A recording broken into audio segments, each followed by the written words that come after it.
اس کو میں نے سیکھا. شروع میں اس زمانے میں آپ کا جو تھا انوائرمنٹ پہ، کلچر پہ، ان چیزوں پہ آپ کا بہت زور ہوا کرتا تھا، آرٹ پہ ہوا کرتا تھا.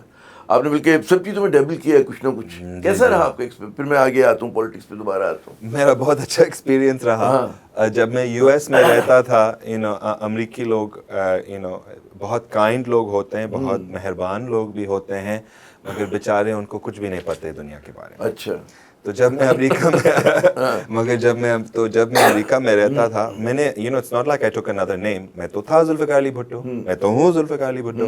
اور مجھے یاد ہے کہ مجھے پیٹ نیم شٹ نیم، مجھے یہ چیزیں پسند نہیں تھا. میرا نام ہے ذوالفقار، آپ مجھے ذوالفقار بول دیں. پھر بھی کسی کو پتہ نہیں تھا کہ ذوالفقار علی بھٹو کون تھا، وزیر اعظم شہید. تو ان کو نہیں پتہ تھا کہ میں بھی کون ہوں. تو یو ایس میں میں کافی جابز میں کام کرتا تھا. اس وقت گھر سے پیسے بند ہو گیا. جاب سے کس طرح کیا آپ نے؟ بہت سارے میں نے ٹیچنگ پوزیشنز کافی لیا. اچھا. میں بچوں کو سکھاتا تھا، چھوٹی عمر کے، 5 سال 6 سال 7 سال 8 سال. ہوم اسکول بھی پڑھاتا تھا آرٹ. اور آرٹ پڑھاتے تھے آپ؟ آرٹ پڑھاتا تھا. پھر جو ٹین ایجرز ہیں ان کو بھی میں پڑھاتا تھا. پھر ایلڈر سینئرز کو بھی، ہوم لیس سینئرز. میں ایکچولی ایک این جی او میں کام کرتا تھا جو کہ سان فرانسسکو کے ہوم لیس کمیونٹی میں کو خدمت دیتے تھے through art, usually through art activism.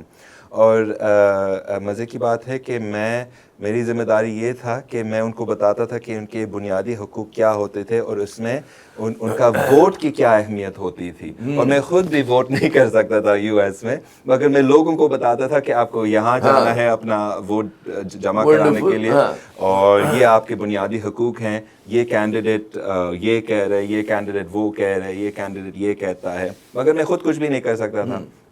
And ایک میں ٹور گائیڈ بھی رہا، سان فرانسسکو کا واکنگ ٹور گائیڈ بھی رہا. And I used to do a haunted tour.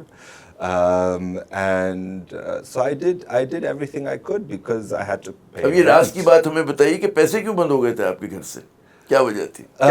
کیا شرارت کی تھی آپ نے؟ کیا شرارت کی تھی؟ میں بیسکلی بس کہہ رہے تھے کہ آپ واپس آ جائیں. میں نے کہا کہ میں فی الحال نہیں آنا چاہتا ہوں. تو انہوں نے کہا اگر آپ نہیں آ سکتے تو ہم یہ افورڈ نہیں کر سکتے یو ایس. تو میں نے کہا کہ ٹھیک ہے، کوئی مسئلہ نہیں. اور پھر میں نے دیکھا یہ مسئلہ ہے. پھر بڑی محنت کے ساتھ اور بڑی کوشش کے ساتھ میں نے اپنا لائف بنایا ادھر. اور ایک آئی ریمبر کہ there was one time in 1 month کہ میں 5 جابس کر رہا تھا ایک ساتھ میں. میں صبح 5 بجے اٹھتا تھا، اپنے سائیکل پہ چڑھا کے پھر میٹرو اسٹیشن پہ پہنچتا تھا اور اپنا پہلے جاب 7 بجے پہنچتا تھا. پھر اس کے بعد 11 بجے کہیں اور پہنچتا تھا. پھر اس کے بعد لنچ کھا کے کہیں اور پہنچتا تھا. پھر رات کو میری اس کو کیا کہتے ہیں، میں tour guide job was at night. پھر میں گھر تقریباً 11:30-12 بجے پہنچتا تھا. And this was just what I had to do. اس میں سوال ہی نہیں تھا کہ میں اس کے علاوہ کیا کر سکتا. پھر then I started applying for grants for my artwork. پھر میں اپنا آرٹ ورک بھی سیل کرتا تھا. پھر مجھے یہ جاب مل گئی این جی او میں. پھر میری زندگی اسٹیبلائز ہو گئی.